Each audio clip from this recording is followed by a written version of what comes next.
Radio Cultura presenta El País y los Escritores, un programa de la Sociedad Argentina de Escritores. Todas las voces, todas las letras, un espacio federal para la libre expresión. Un recorrido por adentro del país buscando conocernos mejor. Una hora con buena música y muchos talentos. Una idea de Ricardo Benítez. Producción Viviana del Río. Conducción Dr. Edgardo Miller. Si digo que te levantes es porque creo y siento en tu reacción. Y es que sentado en ese lugar no te puede ver nadie. Hola, buenas noches. Un nuevo encuentro con El País y los Escritores. Bueno, vamos a hacer un programa hoy. Como siempre tenemos invitados músicos. Hace poquito tuvo Johnny Tedesco, músico de vastísima trayectoria. Ustedes conocen mi vinculación con el rock de toda la vida. Y bueno, el otro día estábamos mensajeándonos por las redes, esas cosas que nos hemos acostumbrado, y me mensajé con el Pollo Raffo. Digo, qué maravilla. Y lo invité al programa. ¿Qué hace, Pollo? ¿Cómo andás? Y ahora nos dimos cuenta que nos conocemos de los 70. Claro, efectivamente, en el grupo sobre el cual venía a contar hoy acá, nos hemos reunido en los últimos años, arrancamos en el 76 y efectivamente, acá es el señor Miller, que tiene una memoria más prodigiosa que la mía, me ha recordado que hemos estado en audiencia. Mucho me ha pasado con muchos músicos eso, no con vos solo. Mirá. ¿Y vos te vinculaste a la música en los 70? Me vinculo en los 60 de niño, pero empiezo a... Pero primero así, a tocar. Qué interesante, en los 60... Y yo soy del 59, toco el piano desde los 8 años, así que empecé chiquito tocando música clásica. Qué bárbaro, y después empecé en el secundario, fui a un secundario que tenía el Colegio Ward de Ramos Mejía, que tiene una banda de música, empecé a tocar ahí. Muy famosa. Empecé a tocar ahí el saxofón, después dejé de tocarlo.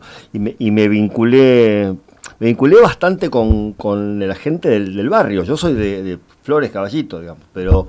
y ahí conocí, en aquellos momentos, a gente como Jorge Menizale, como Eduardo Bediero, como Claudia Puyó, con Marco Pucineri, con cuales armamos esta banda, Trigemi, ¿no? Que era una banda de rock prog, de rock progresivo, que quedó como una especie de banda de culto. Nosotros éramos muy pibes en aquel momento cuando fuimos seguros, o sea, menos de 20 años. Y después, finalmente la última formación, antes de hacer ese hiato, digamos, de varios años, fue con Jorge Menizale en guitarra, Marco Pucineri en batería, Carlos Garófalo en bajo y voz y yo en teclados. Y bueno, todos seguimos trabajando como músicos profesionalmente, haciendo un montón de cosas, tocando con mucha gente, con proyectos personales y demás. Y siempre en contacto, inclusive compartiendo trabajos y demás. Y en un momento, alrededor del 2000, nos tomó un tiempo, porque como en el 2008 y 2018 nos decidimos a grabar lo que habíamos tocado, la música que hacíamos en los 70 y que no habíamos grabado nunca. ¿No tenían discos? No, era complicado grabar en aquel momento. Sí, claro. Pues fíjate que la generación mía y de Menizale, ponele, empieza a grabar sus proyectos en los 80. Claro. Gustavo Cerati, Pedro Aznar, éramos todos pibes. Pero Cerati es un poquito más adelante que vos, me parece, ¿no? El mismo año nacimos. De hecho, yo lo conocía pero, antes, digamos, de Soda. Yo creo que vos en los 70 ya eras un tipo conocido en el rock. Yo recuerdo el Trigémino perfectamente, porque yo te hacía el programa de audiencia, pero Gustavo arranca recién. A Cerati lo conozco después, más adelante. Sí, en los 80 conoció Cerati. Empieza con voz es de la otra camada Cerati. Claro, pero por edad sí. Misma generación. Y bueno, y volvemos a grabar ese material, a volver a grabarlo, a revisitarlo. Ajá. Y salió el disco en 2018, volvimos a tocar y todo, y en pandemia se nos salió la idea, nos ocurrió la idea de qué pasa si nos juntamos a escribir música ahora, digamos, en vez de como homenajear lo que habíamos compuesto en aquellos años y que no habíamos grabado nunca. Y salió lo que termina siendo el disco que sale ahora en diciembre. Nos pusimos a hacer como canciones en colaboración cosa que a mí no me pasaba. Yo desde el Trigémino dejé de componer en colaboración y me puse a componer y arreglar y demás en todos mis proyectos personales, pero la idea como de trabajar junto con otra gente, junto con pares y aparte pares que son como hermanos de la vida mía. Fue una experiencia así muy, muy enriquecedora. Y bueno, decidimos que esas canciones merecían en formato álbum, las grabamos y salen ahora. Ya salió el primer simple y salen ahora. ¿Va a salir en vinilo también? Por ahora ¿O en CD? Sale en CD seguro por bueno. Viajero Inmóvil, el sello de Felipe conozco. Surcan, y después veremos si hay ideas. Nos faltan inversores, ¿viste? Sí, vinilo es caro hoy y es caro para comprar también. Sí, es más, creo que si tuviéramos que hacer la cantidad que hacemos, creo que los costos son prácticamente la plata que tenemos que venderlo para. Sí, el vinilo es muy caro. El otro día pregunté por un vinilo y me dice el disquero, que es amigo de toda la vida, me dice, es importado y vale 120.000 pesos. Un vinilo de música nacional, que se imprimen afuera, no se imprimen acá. Lo que es interesante, José, es que el álbum lo pensamos no solamente en una secuencia, sino además lo craneamos como con la posibilidad de que se edite en dos lados. Digamos, diseñado como para eventualmente, si se hace en vinilo, hay una suerte de cara A, cara B, inclusive duran exactamente lo mismo. Así que en lo que refiere al diseño del trabajo, está la posibilidad de vinilo está. El arte de tapa funcionaría perfectamente en grande y demás. Pero de momento va a salir así. Salió el primer simple en redes a través de la agregadora de música argentina. Es un proyecto reciente de este año del INAMU, Instituto de la Música. Sí, lo conozco. Porque una agregadora de música por redes que sin intermediarios, digamos, directamente para productores independientes. Tipo Spotify, pero argentino. No, llegás a Spotify. Lo que pasa que no tenés intermediarios, digamos, empresas que toman el material y se conectan con las redes. Se comisionan en el Esto medio. Es directamente el Instituto de Música. Sacan regalías, como hacen siempre. Pero bueno, ahora, vos venís de los 70, yo arranco con mi profesión, que después tuvo muchos proyectos y muchos cambios, en los 70 también. Y yo siempre señalo, vengo de un poquito antes como oyente y después como periodista, ya en los 70, 72, por ahí 71, y veo que hubo un cambio notable, ¿no? Y entre los músicos que quedaron como vos de esa época, que son muchos, y lo que pasó después. El otro día leí un reportaje de alguien, no lo voy a nombrar, que decía, bueno, yo no puedo escuchar nada ahora de lo que hay. Y yo en alguna forma tengo un oído formado al rock, y me cuesta no escuchar rock actual, me cuesta entrar en la música actual. ¿Te pasa eso a vos? Cuando ves tipos, qué sé yo, todos los tipos que ahora cantan, las mujeres que cantan, viste que hay muchos y que son un éxito notable, ¿no? Mira, yo no... yo tengo una suerte de posición tomada al respecto, entre otras cosas porque soy docente hace muchos años y estoy permanentemente en contacto con mis colegas jóvenes de 20, 22 años. Yo no me siento en la obligación de tener relación emocional con la música actual. Bien. ¿Sí? Puede pasar que ocurra, pero no siento una cosa compulsiva de que me tenga que gustar o dejar de gustar. Sí, también pienso que los músicos profesionales, una cosa que no podemos darnos el lujo es de tocar solamente la música que nos gusta. Bueno. Es como si vos dijeras, jugador de fútbol, pues yo soy hincha de Argentinos y si yo juego de Argentinos, no. Calidad y gusto van separados. No es así. La profesión le gusta. Pero dicho eso, a mí me parece por un lado muy valorable que la gente tenga esta relación, repito, muy emocional, muy fuerte con la música que te formó en los momentos de la primera adolescencia, cuando vos salís de tu casa. Además, ahora te voy a contar un tema del disco que justamente habla de eso, ¿no? Me parece que es muy importante eso. La gente se pelea con eso, o sea, la gente en general tiene una relación muy cercana con esa música, pero además le parece que es la mejor música del mundo, y eso puede que sí, puede que no. O sea, independientemente de que esa música sea muy buena o mala, a vos realmente te... Pero eso es como decir que, otra vez, vos sos hincha de tal club y el club ese es el que mejor juega en el mundo. Y no, a veces juega bien, a veces juega mal. Una cosa, el profesional tiene que tener separado. Pero posta, y es lo que hace eso, o sea, el hecho de que no se me filtre la necesidad o la obligación de aceptar o rechazar una cosa en función del impacto emocional que tenga, me permite escuchar todo. Eso se llama objetividad. Objetividad más o menos. Claro, no, porque a ver, a mí hay músicos, me parece. Por ejemplo, yo empecé a escuchar y a gustar la música de Queen hace unos años. A mí me gustaba Queen. Después, cuando lo empecé a escuchar a Queen en profundidad, me empezó a gustar. Pero bueno, no desconocía que era Mercury, tenía una voz impresionante. Lógico. ¿Me entendés? Entonces, eso es correcto lo que vos decís. Aparte, cuando uno es profesional, yo cuando musicalizo los programas míos, me gusta, tengo una tendencia a lo que me gusta. Pero Lógico. también, ¿sabes qué? Abro el abanico.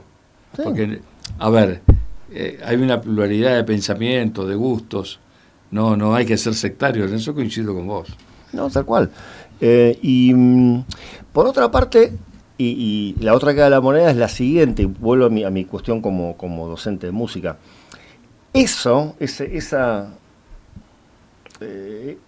Ese paquete de canciones, músicas y demás, o grupos que te formó en aquel momento, para mí es una especie de reserva energética que te acompaña el resto de tu vida.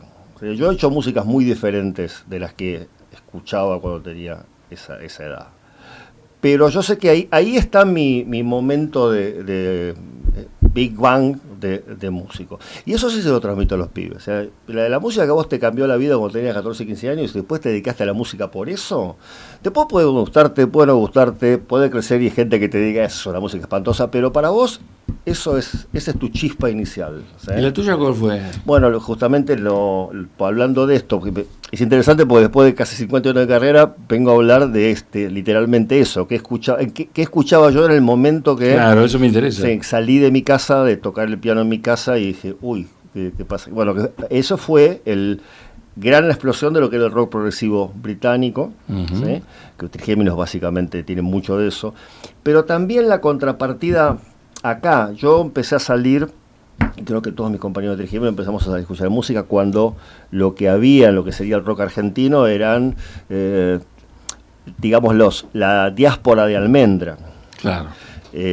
Aquelarre en Invisible. el 70 ya. Primera mitad del 70, Aquelarre Invisible. Yo Aquelarre Invisible lo vi muchas veces y sigo siendo dos grandísimas bandas. Y es más, tuve la fortuna de trabajar con varios de ellos, de ser amigos inclusive de varios de ellos. Yo tengo una carpeta de secundario, todavía lo conservo, con recortes de la revista Pelo de mucha gente de acá y de afuera, y te digo que con el 90% de la gente que está ahí trabajé o grabé. La conozco, de los recortes que yo hacía de la revista. Yo con el 90% los entrevisté. Claro, y vos sabés que no hace muchos años cumplí alguna asignatura pendiente con algún músico que no había venido, ¿viste? Esas cosas de la vida. Pero bueno, yo... Pero lo que te voy a agregar es que en este álbum de Trigémino, sí, el título del álbum y la primera canción que se llama Corre hacia tu vida, porque es una especie como de hilo conceptual, si querés, entre eventos de la gente de nuestra generación, lo que hemos vivido mitad en un siglo y mitad en otro, más o menos. De una serie de eventos personales o sociales que han acontecido en la Argentina y que nos han marcado. Y la primera canción, ese Corre hacia tu vida, es eso, es una especie como de charla con nuestro joven que salía al mundo, y la letra inclusive cita varias de estas canciones que te digo, digamos, de frases sueltas tomadas de alguna de esas canciones que en el estribillo del tema le hablan a este joven que fuimos, ¿no? Te pregunto, me hablas de la influencia del rock progresivo británico, bueno, obviamente del primer Génesis me estarás hablando. Yo era muy fan de Keith Emerson, sigo siendo muy fan de Keith Emerson y de Yes, el primer Génesis. Y nosotros escuchábamos mucho otras bandas como Premiata Forneria Marconi, italiano. Y otras... era Mauro Pagani, Flavio Premoli, un grupazo. Musida. Sí. Y otra cosa que a nosotros nos partió la cabeza, me acuerdo, cuando salieron los primeros discos de OPA. Uruguayos. O Misa a los Esclavos de Hermeto, digamos. Sí. O Libertango de Piazzolla, digamos. Ahí fue un quiebre. 74 Libertango. Claro, es como hoy, digamos, se puede como mezclar ese tipo de cosas instrumental con desarrollo, con cierto desafío para tocarlo, digamos. Lo de Piazzolla era muy novedoso. Exigente. Ese disco que graba en Milán, que es Libertango, una obra de arte. para mí Yo tuve suerte de me llamaron para versionarlo en el 21 en el centenario de Piazzolla. Armaron un ensamble, lo hicimos en el CCK y me encontré con ese material de vuelta. Yo tuve la suerte ese año de alojarme una semana en la casa de José Pons. Mirá. Que vive Jacqueline, su esposa. Mirá. Que está toda la vida de Piazzolla ahí. Claro, lógico. Porque en Francia el tipo que lo empujó, sí, le registraba los temas, que le hacía la foto de los tapas de los discos, era José Pons. ¿Verdad? Un argentino mendocino que se casó con Jacqueline. Sí, conocía la historia. Conocí la historia. Bueno, ¿sabes lo que estar una semana alojado ahí? Qué bárbaro. Tiene 3 libros y a mí se me ocurrió algo, digo, ella viene mucho a Argentina. Dije, mira, tus libros de recortes que tenés y de firmas valen más que la Casa Rosada, porque claro. Vas caminando y ves una foto de Yupanqui y ves una foto de Horacio. Sí. Bueno, Jairo fue es como su hijo Jairo. Claro, sí. Pero sí, yo Piazzolla lo descubro porque en el 70 y pico el gobierno de Isabel, no estaba Perón, salió una ley del 75% de música nacional. Ajá. Y yo tenía un programa de rock y pasaba música inglesa, claro, americana. Y entonces tenía que empezar a poner 75%. ¿Y qué iba a poner? Había pensado, ponía un poco de Uña Ramos, Quilapayún, pero después lo prohibieron. Y entonces alguien me trae Piazzolla. Yo lo conocía a Piazzolla, pero me dice, mira, este disco es muy bueno. Y entonces hice una sección, Liber Música, la música de Astor Piazzolla. Mirá. Y le dedicaba 5, para cumplir los porcentajes, ¿cierto? Claro. Que eran obligatorios. Bueno, después Piazzolla me parece un músico extraordinario. Sí. Un gran compositor. Ahora quiero saber algo. Bueno, yo soy un gran admirador y fanático, y es más, hasta es un modelo la gente que llega al punto actual en cual su estilo es su apellido. Claro. Sí, ¿no? Digamos, no es un género, es esa persona. Es la música de Piazzolla, no hay vuelta. El otro día estuve con Marcelo Govelo, ajá, que es el, viste que tiene el programa Mar del Plata, hice la historia, bueno, aparte le he hecho a Brea Nero, un montón de tipos de historias, libros se han publicado, y hablábamos de eso de Piazzolla, ¿no? Que es una identidad propia Piazzolla. Yo coincido con vos. La música de Piazzolla se llama Piazzolla. Sí, literalmente. Totalmente. Y decime, un poquito antes, ¿no te influyeron los Beatles? Sí, yo lo escuchaba en mi casa, porque yo soy el menor de 4 hijos e hijas que tuvieron mis hermanos y mis papás, y me llevan entre 10 y 15 años, con lo cual yo escuchaba los discos de los Beatles a medida que salían, porque pues lo compraban mis hermanos. Así que sí, seguro. No, pero yo ahí lo que tengo, los Beatles se me mezclan también con otras cosas que se escuchaban en mi casa en los 60, pero que tienen también que ver con haber crecido en una situación en la cual había un solo reproductor de música en la casa, que estaba en un espacio común, un pasillo, un living, y todo el mundo ponía discos y todo el mundo escuchaba la música que ponía todo el mundo, familia numerosa. Entonces más eso, más la radio, es como que el collage que tenés en la cabeza cuando creces, más música que yo tocaba. Con el momento que aparece el rock prog, es un poco esa cuestión de gente que genera, y persona mismo, toda esta gente que te nombré, en realidad, para mí lo que me parece que como modelo es el desprejuicio para apropiarse, inclusive hasta superficialmente, si querés, de elementos de las músicas más diversas, para en un punto poder hacer la proporción, el guiso, el locro, con los ingredientes correctos que terminan definiendo su identidad. ¿Viste cuando escuchas algo y decís, esto no me suena un poco jazz, pero me suena un poco rock, me suena un poco... Bueno, está muy bien eso, porque en realidad lo que está queriendo decir es que la persona que lo hizo escuchó todo eso, ¿sí? Absorbió todo eso, lo maceró, lo dejó reposar, y el producto es algo que es no el collage, no la mezcla, no la superposición de capas, sino una cosa más genética, más del ADN. Bueno, los brazucas hablaban de esto del canibalismo cultural, en esta idea de glutir todas las culturas, ¿sí? Y de alguna manera regurgitarlas con algo nuevo. O sea, eso le hablaba. Así que los brasileños tienen una gran cultura y tuvieron un gran movimiento musical que todavía dura. Tal cual. Grandísimos músicos, pero todos juntos. Sí, una idea de... Un movimiento impresionante. Y bueno, y con eso en mente, todas estas cosas que hicimos en este tiempo, con el grupo, especialmente quedamos básicamente Jorge Minizal y yo como a cargo del proyecto, y un poco también todas estas canciones tienen que ver con eso, ¿no? Ahora, qué bárbaro que un proyecto que siempre estuvo latente, Sí. en definitiva, nunca se terminó. No, claro. Esto me hace acordar a Pelvis, Mirá, claro. el de Ronnie, Sí, sí. que es muy amigo de toda la vida, ¿no? De la Sí, época de Orions. Me hace acordar que por ahí pararon un montón de tiempo y después volvieron, porque nunca se terminó el proyecto. Es verdad, inclusive los proyectos que hemos hecho por separado y que también continúan. Mira, hay una cosa que pasaba en aquel momento, que era que afortunadamente los chicos y las chicas más jóvenes han superado eso, que es esa idea de que si vos estabas con un grupo no podías estar con otro, digamos. Ah, claro. Una cosa y esta situación de... Eso era canibalismo, ¿ves? Es claro, ese era como completamente monogámico todo. Esta situación de poder, que nos pasa a Jorge y a mí, o a Fernando Zamalía, que está tocando en 1000 lados, o, digamos, tener como sus proyectos solista, ponele, que inclusive yo hago una música bastante diferente a la de Trige, yo hago música instrumental más ligada a la mezcla del jazz eléctrico con la música latinoamericana, que por ahí hay elementos ahí, pero... y Jorge hace más como canción, y esta idea de que todo eso convive en esto que estamos haciendo con Trigémino como un tercer elemento, ¿no? Y a la vez podemos hacer lo otro. Eso permite justamente que vos puedas tener estos proyectos en paralelo. Sí, ha pasado mucho que los músicos tengan un proyecto paralelo y después estén en un grupo. Sí, inclusive eso que decía vos, que está latente y vuelve. No tiene que haber peleas, no necesariamente tiene que haber separaciones ni peleas. Se dice, bueno, vamos a parar acá. Y por ahí parar son 20 años, ¿no? Pero de alguna manera, o 30. Y de alguna manera es, vamos a ese lugar en el cual cada uno sabe qué es lo que funciona y lo que no funciona. Bueno, a mí me pasó con la profesión. Yo pasé del rock. En un momento determinado tuve que trabajar, fui a la televisión, fui a hacer noticiero, pero siempre tenía el rock latente. Cuando había nota de rock me la daban, sabían que yo estaba en eso.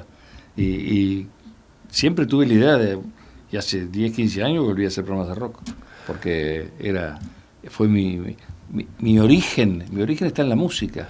Me especialicé en periodismo judicial, todo cultural, pero mi origen está en la música. Yo soy un tipo musical. Si vos pedís mi descripción, aparte yo estudié piano con mi tía, que era profesora. Mirá.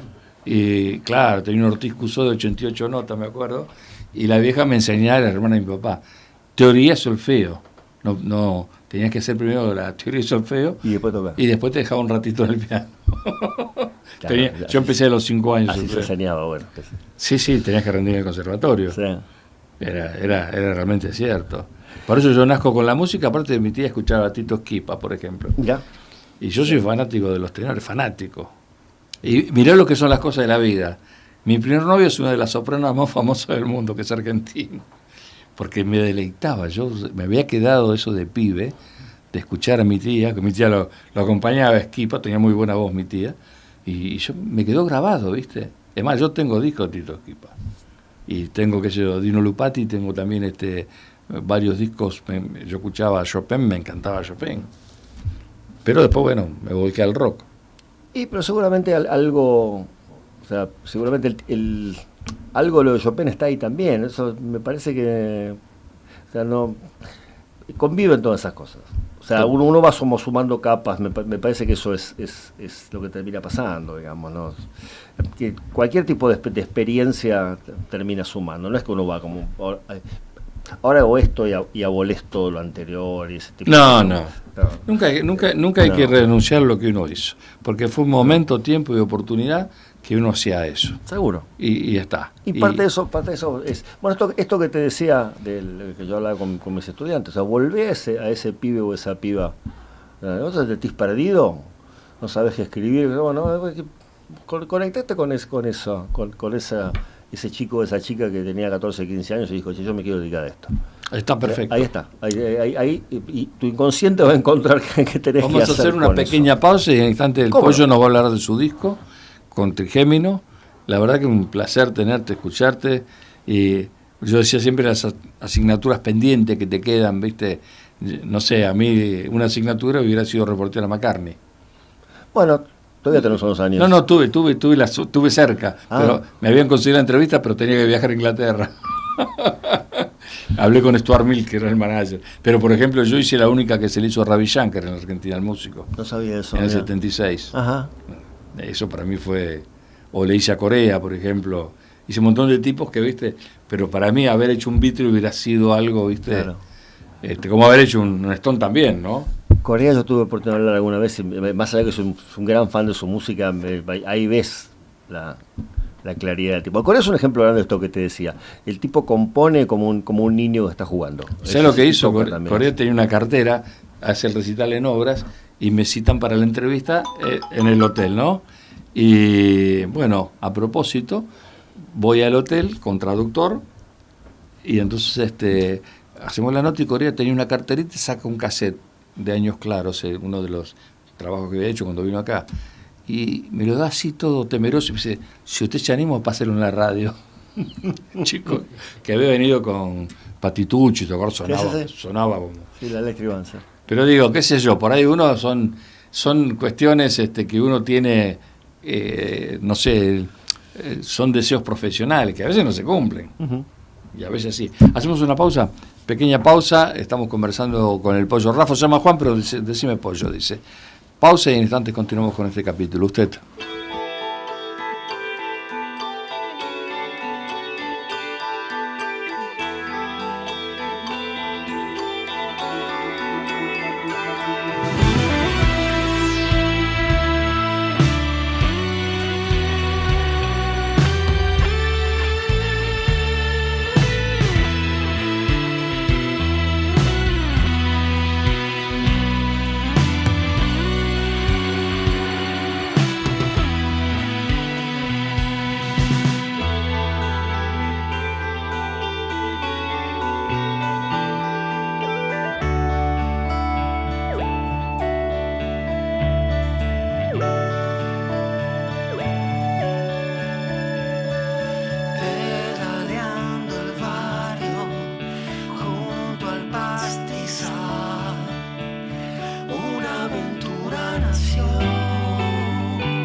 desató la canción,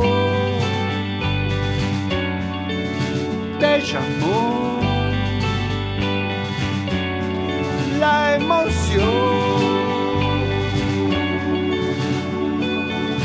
Corre, corre, corre hacia tu vida. Se agita tu ventana, todo camino va. La lluvia escucha el viento, despierta sobre el mar. Ya no serás tu nombre, el momento en que estás cruzando la frontera, saber a dónde vas.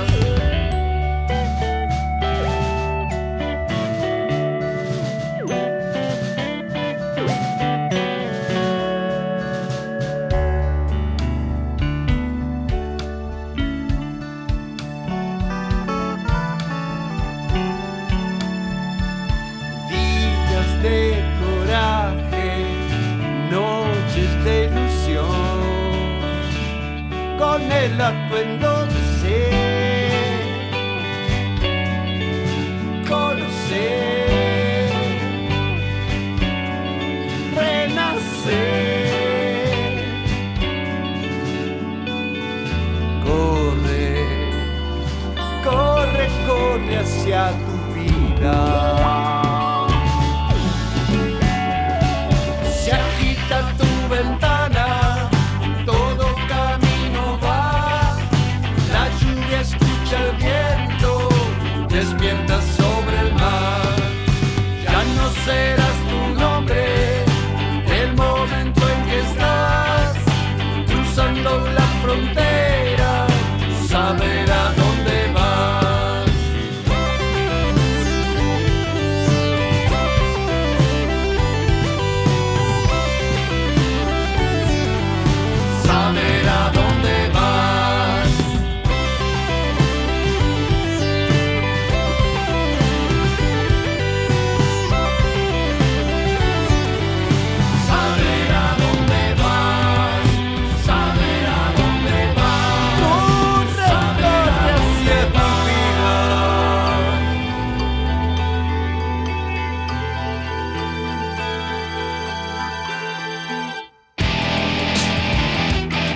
Sudameris Libros presenta sus novedades editoriales. Escritores en terapia con prólogo de Gabriela Saidon. Pienso, poemario de José Miguel Biotto con prólogo de Alejandro Tarruela. Recuento una vida de película de Edgardo Miller con prólogo de Nicolás Avellaneda. Indio Trujuy de Rodolfo Garavano.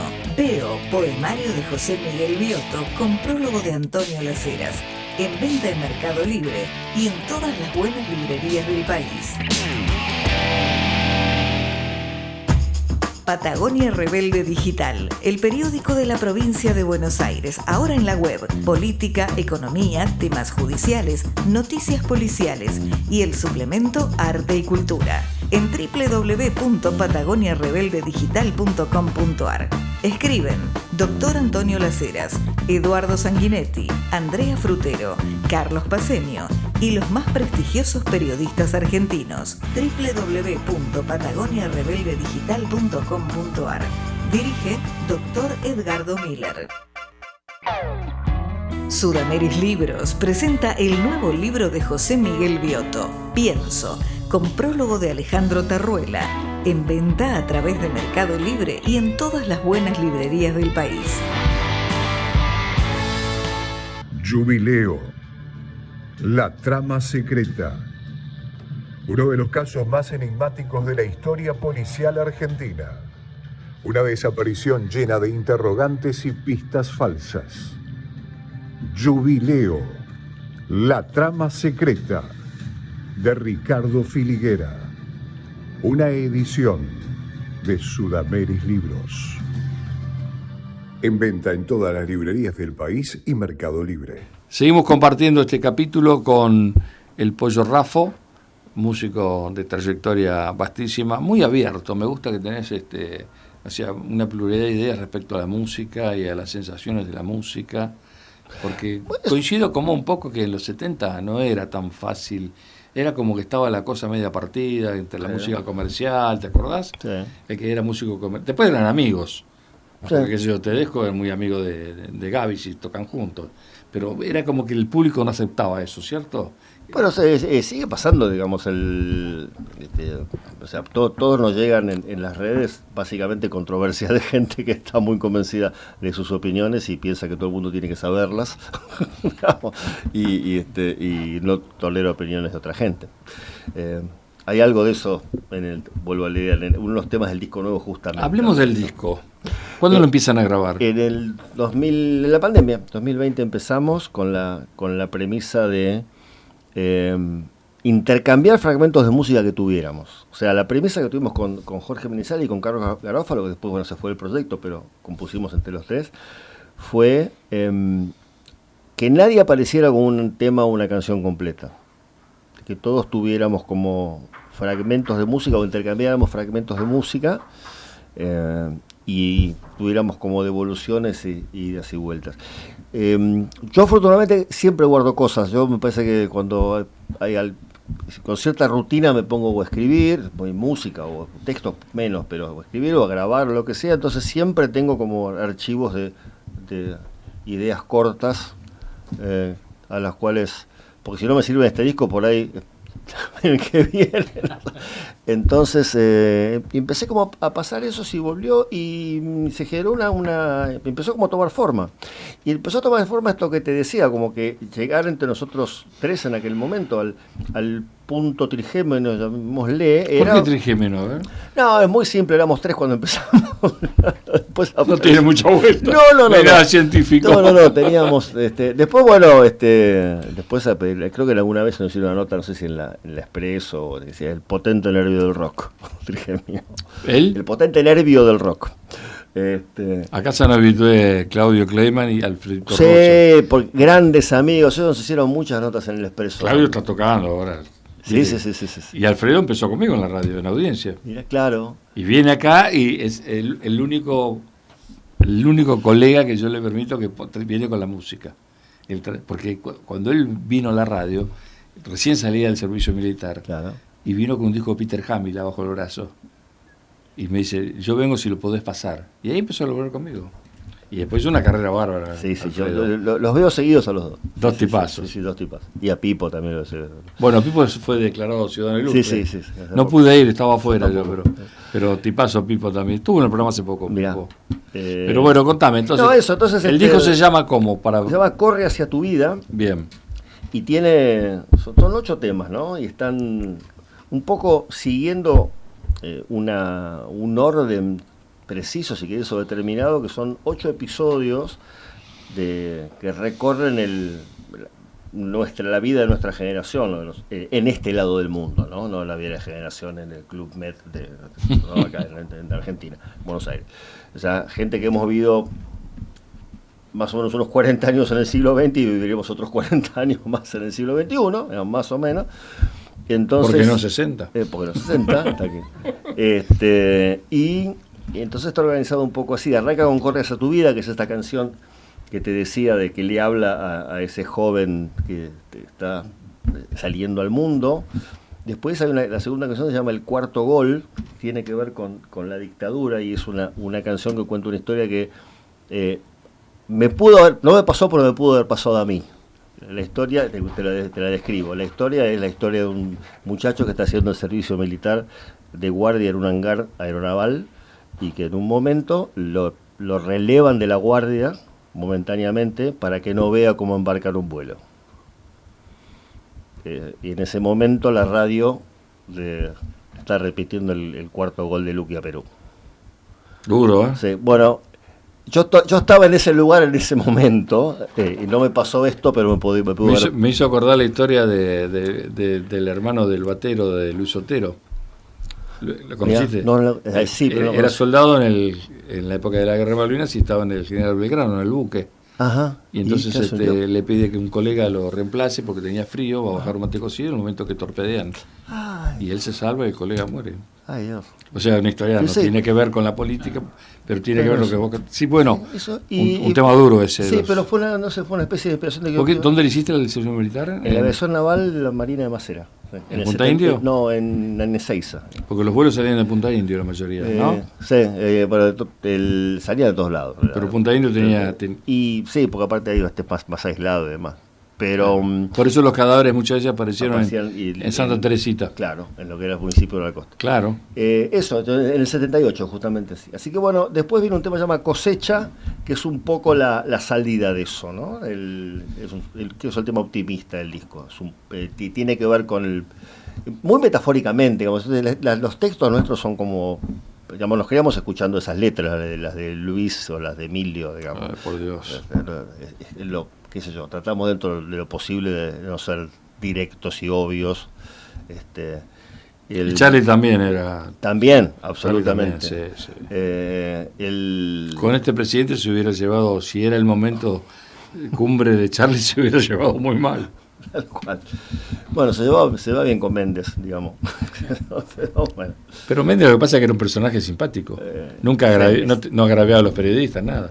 Vos podés cuestionarle la parte política, lo que quieras, pero no era como este tipo. No, era un político, Méndez era un político, te guste o no te guste. No te puedo decir, odiamos poco a los periodistas. No, seguramente que no. Pero bueno, y entonces... Bueno, eso y Cosecha habla un poco de la salida del volver después del horror.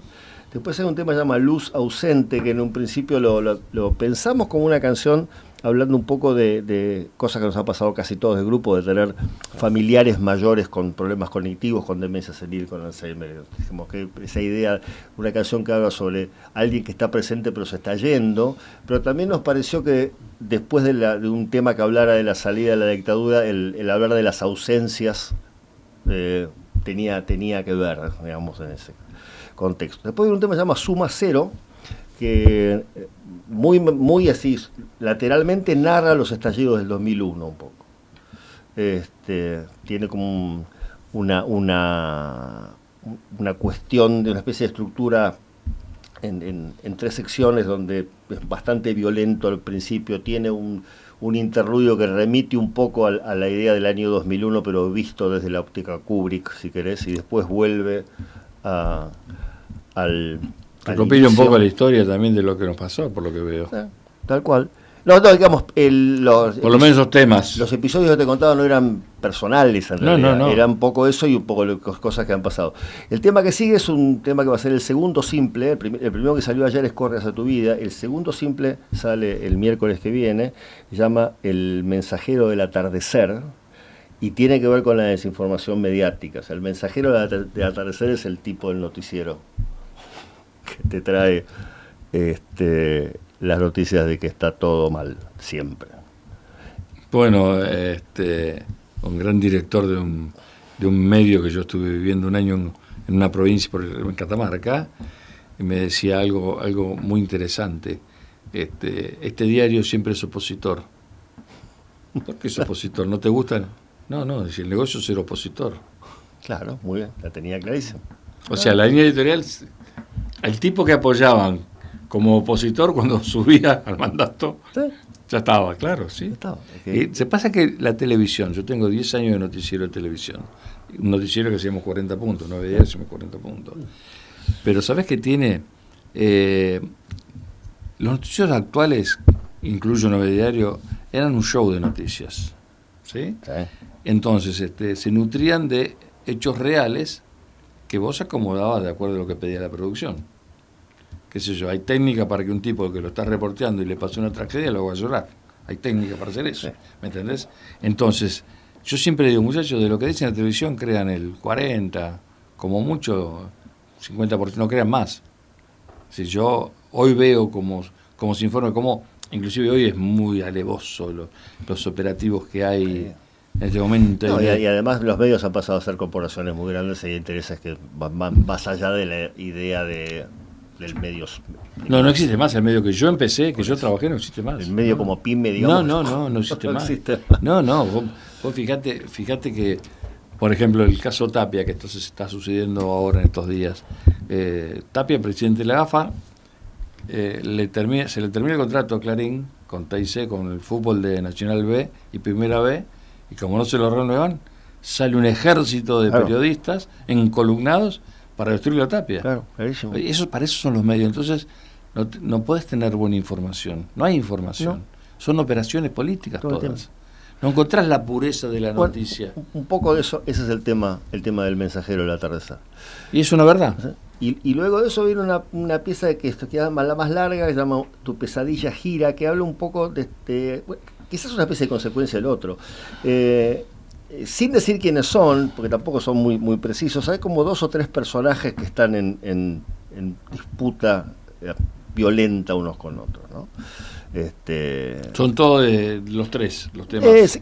Son todos los 13. Y digamos, eso habla de un poco con lo que arrancamos la charla, ¿no? De yo soy esto y te voy a destruir a vos por esto. Vas a correr, digamos, es esa idea. Vas a correr al remolino de mi luz azul, ¿no? Vas a caminar todos los tribunales de Comodoro Pi. Bueno, y el otro tipo le dice exactamente lo mismo, vos vas a correr vos, digamos. Y bueno, que es una continuación, digamos, un poco el resultado de esta idea. Así que no termina muy optimistamente, pero bueno, y el penúltimo tema es una suerte, se llama La Espectral Confesión, es una suerte de tema muy corto en el cual cantamos un verso cada uno y es una especie de como despedida, es un tema de 1 minuto y pico, 4 personas cantando alrededor de un piano y saludando. Qué lindo detalle cómo lo relatás y cómo la música ha recogido y ha dejado testimonio de tantas cosas que pasaron en el país, que son, a ver, cuando vos escuchás los negacionistas o los terraplenistas que dicen que el mundo es plano, no redondo, o los negacionistas de la dictadura que en este momento está tan en auge, decir, no, muchachos, vean la historia, vean la música. Vean la música, hay cantidad de música sobre eso. Sí, la música ha servido a propósito para... Es una reivindicación, porque, a ver, el tiempo no borra las huellas ni las heridas. Lo que fue un delito hace 20 años sigue siendo un delito. Aunque prescriba. Por eso son delitos de lesa humanidad que no prescriben. Claro. Pero específicamente referías a eso, sí. Claro, no prescriben. No. Pero no prescriben porque además, moralmente, para la gente que vivió somos una generación golpeada nosotros. Gustavo Montesano, que es muy amigo, me contaba por qué se fueron de Argentina los Crucis, porque se pudrieron de que los bajaron de los colectivos, los revisaron, le dieron vuelta a las guitarras, le cortaron las cuerdas. Bueno, y hemos vivido, yo hice un espectáculo en el Ritz y 2 meses antes, ¿te acordás cuando pusieron las bombas de gas lacrimógeno que se rompió todo el Ritz? Bueno, sí. Y yo vi los tipos que tiraban las bombas, que eran canas los tipos, 3 canas que tiraron y destrozaron, porque bueno, había una persecución contra el rock además. ¿Vos te acordás que el rock nos alquilaban los teatros a la 1 de la mañana? Yo manejaba Madre Atómica y nos daban el Teatro del Centro a la 1 de la mañana. Tenía que armar de 1 a 1 y media y empezaba a las 2 el recital. El rock era mala palabra en Argentina. Y aparte, ¿te acordás que en los teatros no te daban el escenario? Te ponían el telón y tocaban entre el metro y medio que quedaba entre el proscenio y el telón. Sí, aparte te apuraban, no te dejaban hacer prueba de sonido, porque, porque aparte los tipos que cuidaban y que estaban entre la noche se querían ir temprano. Claro. Pero bueno, eso también hay que recordarlo, porque ahora todo parece más sencillo, porque bueno, la democracia esta, que duró bastante, por suerte está durando, permitió lo que es lógico. A ver, la libertad es una garantía constitucional.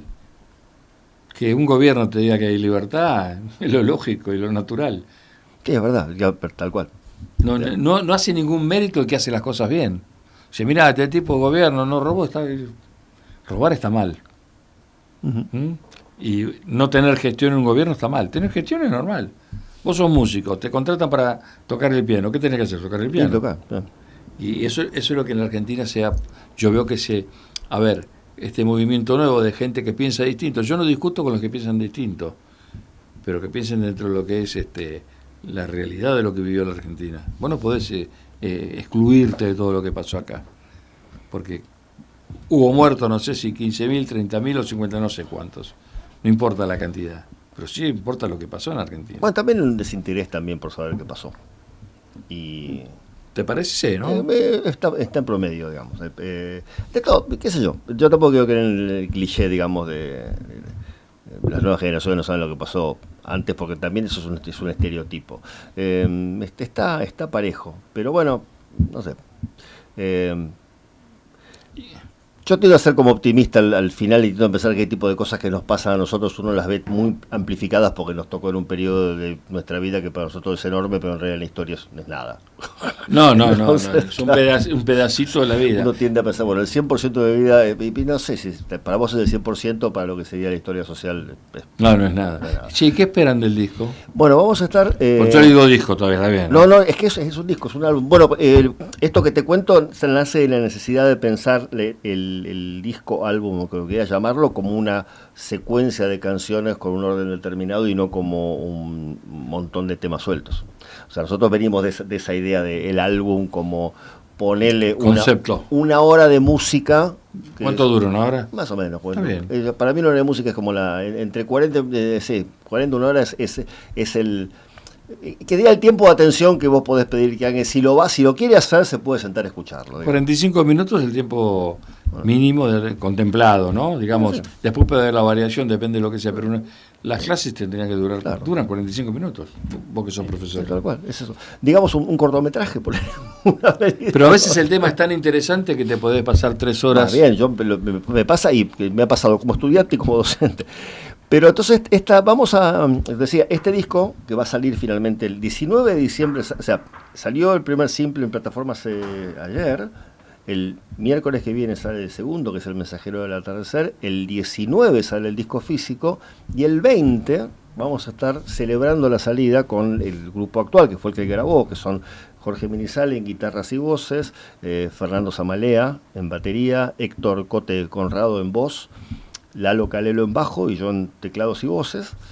Vamos a estar juntándonos a celebrar la salida del disco en un formato distinto al sonido del disco. El disco es un disco eléctrico, esencialmente es un disco de rock prog, pero vamos a hacer un encuentro acústico.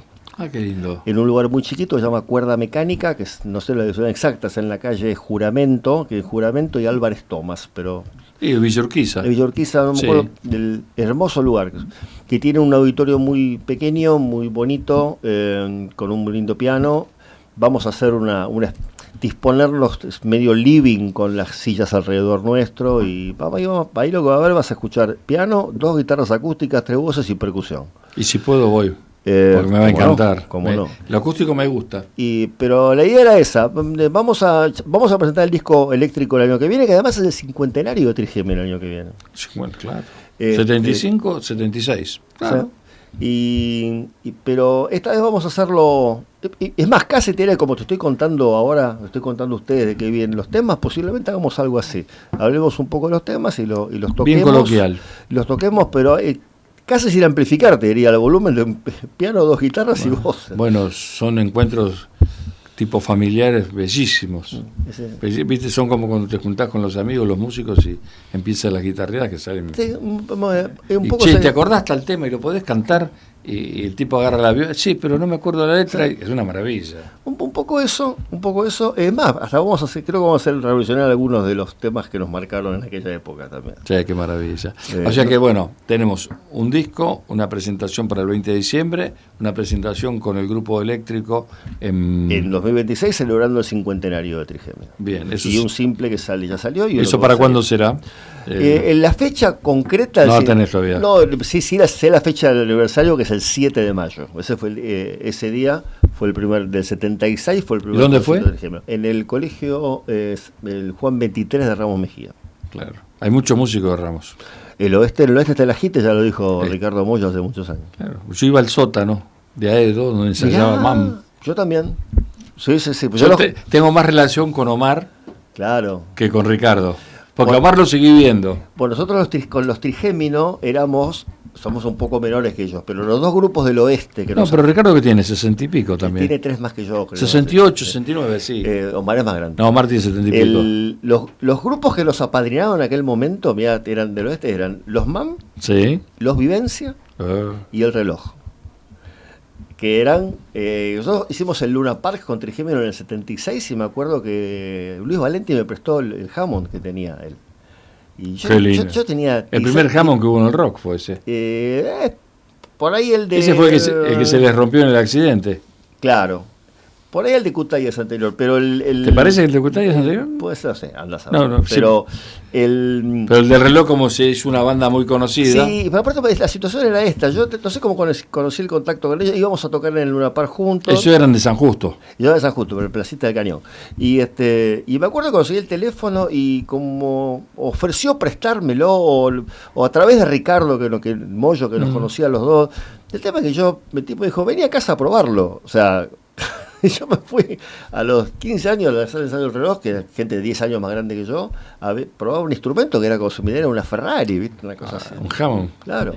Santana tenía un Hammond. Claro, era una cosa de loco. Bueno, yo, imagínate, me decía Omar, vení al ensayo. Yo terminaba el programa a las 1 de la mañana, me tomaba el tren, me bajaba ahí en Palomar y me iba al ensayo. Y estábamos toda la noche escuchando. Claro, y bueno, después hizo un carrerón, Ricardo. Los dos, Omar sí. Como cantante de tango. Sí. Y Omar entró de nuevo en la órbita porque se había perdido un poco. Sí. Yo lo encontré una vez en Ramos y me pregunté porque siempre tuvo conmigo mucho cariño. Yo lo quiero mucho, Omar. Y canta muy bien, aparte. Sí. Canta muy bien tango. Son músicos, bueno, lo del Reloj. Han desfilado por este programa Eduardo, Fresa y Zavala también. Y viste que Ricardo en Divididos canta más como cantaba Omar en MAM. Claro. Tocaba con los dientes, ¿vos te acordás? Sí, tal cual. Pero aparte, Ricardo en MAM cantaba las canciones más espinetianas, digamos, con otra voz, pero en Divididos, yo lo escuché cantar y dije, está cantando como cantaba su hermano en A mí me gusta mucho Divididos. Sí. Mucho. Yo trabajé con ellos y sí, me gusta arreglé el placar de otro, un par de temas ahí. Así que, sí, mirá, esa... El oeste tiene, pero además, Tanguito era de Caseros. Los Orion de Villavoz. El disco lo grabamos en Caseros, además. ¿En Caseros? En el estudio de César Silva, un gran amigo con el cual yo vivía en Caseros, por eso conozco tanto. Y ahí de Caseros sigue teniendo un gran violero, que es Eduardo Achinelli. Sí. El gordo Achinelli, que tenía el grupo Marabunta. ¿Sabe quién era el batero Marabunta? Daniel Volpini. ¿Lo conociste? Gran batero. Daniel Volpini tuvimos proyectos juntos. Yo toqué con él, es un hermano musical, Dani. Yo toqué con él en un grupo llamado El Huevo. Él era de Santos Lugares. Dani de Santos Lugares y después se fue a Devoto. Claro, y el papá era un músico famoso, sí, Jean-Pierre. Jean-Pierre, tal cual, el Coco. No, con Daniel estamos en el proyecto El Huevo, el grupo que yo tenía en los 80, música instrumental. Gran batero. Sí. Así que bueno, conocemos a todos. Sí, tal cual. Y bueno, otro de los que yo padriné en el comienzo fue a Colombres. El negro, qué capo el negro, sí. Daniel, yo organizo un festival, ¿te acordás? Tocaba en Pauso en aquel momento. No, antes de Pauso. ¿Antes de Pauso? No, él tenía Sensación. Mirá. Y ganan un concurso que yo hago en Ciudadela, en su confitería, que era el Club Claridad. Ajá, sí, conozco. Claro. Ciudadela. Y ahí se empezaron a vincular. Bueno, hace poco estuvo acá. Después hizo La Grubísima, que es buen grupo también. Sí, también buen grupo. Ese estilo de música me gusta mucho. Mirá. Sí, bueno, tantos músicos pasaron. Bueno, che, Pollo, la verdad, Edgardo, muchísimas gracias. linda charla, lindos recuerdos, igualmente. lindos momentos. Lo que dijimos al principio, estamos. Estamos acá, y tenemos todavía queda hilo en el carrete. Por supuesto. Vi en la tapa de Clarín, Marta, 100 años manejando su auto, la viste, una maravilla. Todavía no lo veo. Sí, tiene 100 años, anda en auto, maneja perfectamente. Y le dieron el registro, todo bien. Y si estás bien, te lo tienen que dar. No hay edad límite. Lo único que hay límite de periodo, te dan un año. Claro. Pero 100 años y maneja el auto, dice, no me saquen el auto. 100 años, hay mucha gente de 100 años que sigue haciendo actividad. Atención con eso. Bueno, yo me acabo de hacer operar los ojos, charlando con el médico, que es un tipo de nuestra edad, me dice, la generación nuestra va a ser centenaria, me dijo el tipo. ¿En serio? No, sí, la gente que tenemos 60 y pico, ya, no sé, no todo el mundo, pero es bastante probable que se ha extendido mucho que esta generación el tiempo de vida. haya más centenarios que en otra generación. Pollo, muchísimas gracias. A ustedes. Un placer reencontrarnos después de tanto. Yo sé que lo reporté ya hace 50. No guardás eso, ¿no? Bueno. No se podía grabar en esa época, no te permitía la dictadura grabar. Ni se podía dar el teléfono de la radio al aire. Mira, no. No, tengo alguna. El único programa de audiencia grabado que tengo, ¿sabes cuál es? Vino el Flaco Spinetta, ante el recital del 75. Vino Spinetta, Pomo, Machi y cuando viene incorporado a Tommy Gubish, sí. Los 4. Ese es el único programa que tengo de los 70 grabado. El único, no tengo otro. Y hace poco se lo regalé a Mercedes Spinetta, que es la prima hermana del Flaco Spinetta. Yo soy bastante amigo de Machi, así que si yo soy muy amigo de Machi. Machi estuvo con el programa, no sé si estuvo Machi en el programa hace un par de años. Machi Rufino. Sí. Muchas gracias. Bueno, por favor. Como es habitual, el señor Nico Giancaglini, nuestro operador, hace mucho tiempo. La producción de la señora Viviana del Río. El invitado de hoy, Juan el Pollo Raffo, trigémino. Tomen nota, la historia pura viviente del rock nacional, o el rock, como más le guste. La investigación periodística de Ricardo Benítez Alcántara. Mi nombre es Edgardo Miller. Muchas gracias y hasta cualquier momento. Hasta aquí El País y los Escritores. Un programa de la Sociedad Argentina de Escritores. Hasta nuestro próximo encuentro.